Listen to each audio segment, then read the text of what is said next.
বিষয়ভিত্তিক স্পষ্ট দিক নির্দেশনা দিতে আমরা আমাদের নির্বাচনী ইশতেহারকে ৮টি প্রধান ভাগে বিভক্ত করেছি। প্রতিটি ভাগ তৈরি করা হয়েছে দেশের বাস্তবতা, জনগণের চাহিদা এবং আগামীর সম্ভাবনাকে সামনে রেখে। এই ৮টি ভাগ হল: ১. জুলাই বিপ্লবের আকাঙ্ক্ষায় একটি বৈষম্যহীন, শক্তিশালী ও মানবিক বাংলাদেশ। ২. আত্মনির্ভরতার পথে নিজ পায়ে দাঁড়ানোর প্রত্যয়। ৩. টেকসই অর্থনৈতিক উন্নয়ন ও ব্যাপকভাবে কর্মসংস্থান সৃষ্টি। ৪. স্বনির্ভর কৃষি ও প্রকৃতির স্বাভাবিক বিকাশের মাধ্যমে পরিবেশ বান্ধব উন্নয়ন। ৫. মানব সম্পদ উন্নয়ন ও জনগণের মৌলিক জীবন মানের উন্নয়ন। ৬. সমন্বিত অবকাঠামোগত উন্নয়ন। ৭.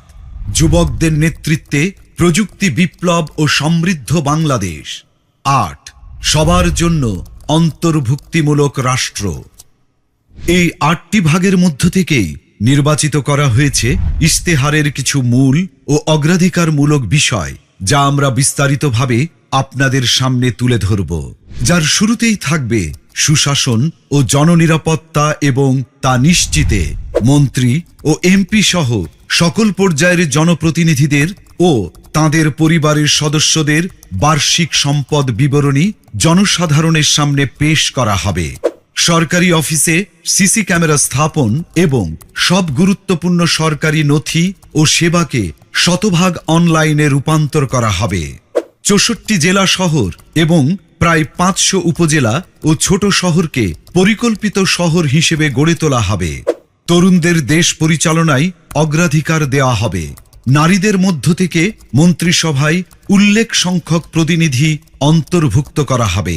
ডিজিটাল পাহারাদার অ্যাপের মাধ্যমে যে কোনো অপরাধের, যেমন চাঁদাবাজি, ঘুষ, নারী নির্যাতন বিরুদ্ধে তাৎক্ষণিক ডিজিটাল রিপোর্ট করা যাবে, যেখানে রিপোর্টকারীর পরিচয় গোপন রাখা হবে।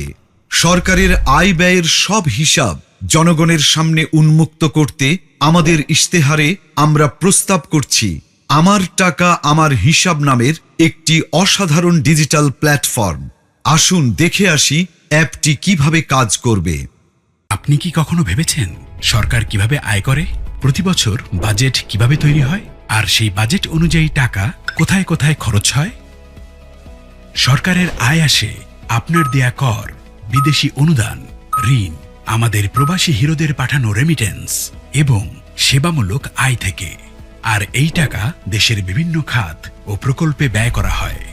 যার সঠিক হিসাবটা জানা রাষ্ট্রের নাগরিক হিসাবে আপনার একটি অধিকার।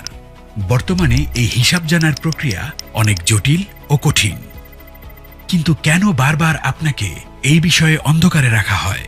কারণ এই জটিলতাই দুর্নীতিবাজদের জন্য একটি নিরাপদ আশ্রয় তৈরি করে, আর অপরাধীরা থেকে যায় লোকচক্ষুর অন্তরালে।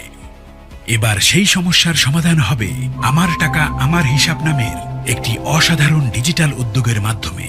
এই প্ল্যাটফর্ম ব্যবহার করে আপনি সরকারের বার্ষিক আয় ব্যয়ের পুরো হিসাব দেখতে পারবেন, জানতে পারবেন সরকার কত টাকা কর পেয়েছে, বিদেশ থেকে কত অনুদান এসেছে, কত ঋণ এসেছে, কত টাকা এসেছে সেবামূলক আয় থেকে, এবং মোট কত টাকা রেমিটেন্স দেশের অর্থনীতিতে যোগ হয়েছে। জানা যাবে সেই আয়ের টাকা কোন খাতে কোথায় কত খরচ হয়েছে এবং হচ্ছে। এমনকি নির্দিষ্ট এলাকা অর্থাৎ জেলা, উপজেলা বা থানা পর্যায়েও আয় ব্যয়ের হিসাব জানতে পারবেন। নির্দিষ্টভাবে কোন প্রকল্পে কত টাকা খরচ করা হয়েছে তাও জানা যাবে এই প্ল্যাটফর্ম ব্যবহার করে।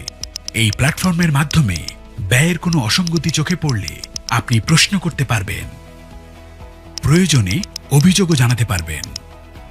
এভাবেই আমরা সবাই নিজ নিজ জায়গা থেকে দেশের আয় ব্যয়ের প্রতি সচেতন হব। দেশের আর জনগণের কাছে সরকারের স্বচ্ছতা ও জবাবদিহিতা নিশ্চিত করতে পারব।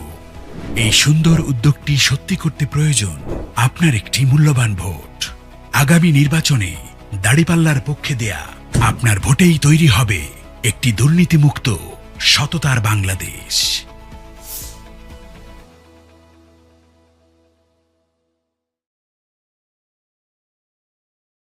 এর পাশাপাশি জননিরাপত্তা নিশ্চিত করার লক্ষ্যে চাঁদাবাজি, দুর্নীতি, সন্ত্রাস ও সামাজিক অপরাধ দমনে আমরা নিয়ে এসেছি ডিজিটাল পাহারাদার অ্যাপ।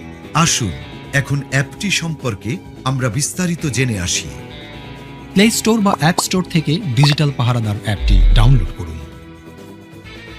আপনার ফোন নাম্বার দিয়ে রেজিস্ট্রেশন করুন। 6 সংখ্যার গোপন পিনটি সেট করুন। কোন ধরনের অভিযোগ দিতে চান তা সিলেক্ট করুন। অভিযোগের প্রমাণ সংযুক্ত করার জন্য ছবি, ভিডিও, অডিও রেকর্ড করুন অথবা মেসেজ টাইপ করুন। অভিযোগটি পূর্বে রেকর্ড করা থাকলে ছবি, ভিডিও, অডিও আপলোড করুন। আমি উপরের শর্তাবলী পড়েছি, এই লেখাটিতে টিক মার্ক দিন, তারপর জমা দিন বাটনে ক্লিক করুন। অভিযোগের 24 ঘন্টার ভেতরে দ্রুততম সময়ে ব্যবস্থা গ্রহণ করা হবে। আপনার অভিযোগটির অগ্রগতি অ্যাপটির মাধ্যমে ট্র্যাক করতে পারবেন। অভিযোগটির সর্বশেষ তথ্য আপনাকে SMS এর মাধ্যমে জানানো হবে। চাঁদাবাজি এর পাশাপাশি দুর্নীতি, ঘুষ, মাদক, সন্ত্রাস, বুলিং বা ইফটিজিং ও অপহরণ সংক্রান্ত অভিযোগ দিতেও অ্যাপটি ব্যবহার করতে পারবেন। অভিযোগকারীর নিরাপত্তা নিশ্চিত করার জন্য পরিচয় গোপন রাখা হবে। এখন আমরা আলোচনা করব অর্থনীতিকে শক্তিশালী করতে আমাদের প্রস্তাবিত কর্ম পরিকল্পনা নিয়ে। 2040 সালের মধ্যে আমরা বাংলাদেশের অর্থনীতিকে $2 ট্রিলিয়ন উন্নীত করব, যেখানে মাথাপিছু আয় দাঁড়াবে $10,000। কর্পোরেট ট্যাক্স পর্যায়ক্রমে 20% এর নিচে নামিয়ে আনা হবে। বাংলাদেশের সকল ইসলামী ব্যাংক ও বীমা খাতের বিকাশে সহায়তা করা হবে। বিদেশে পাচারকৃত অর্থ ফেরত আনার লক্ষ্যে কার্যকর ব্যবস্থা গ্রহণ করা হবে। করমুক্ত আয়ের সীমা ক্রমান্বয়ে বৃদ্ধি করে 6 লাখ টাকা পর্যন্ত উন্নীত করা হবে। অর্থনৈতিক কর্মকাণ্ড গতিশীল করার মাধ্যমে জিডিপি প্রবৃদ্ধির হার ক্রমান্বয়ে 7% উন্নীত করা হবে। আমাদের ইস্তেহারের আরেকটি অন্যতম প্রধান অগ্রাধিকার যুব সমাজ ও কর্মসংস্থান।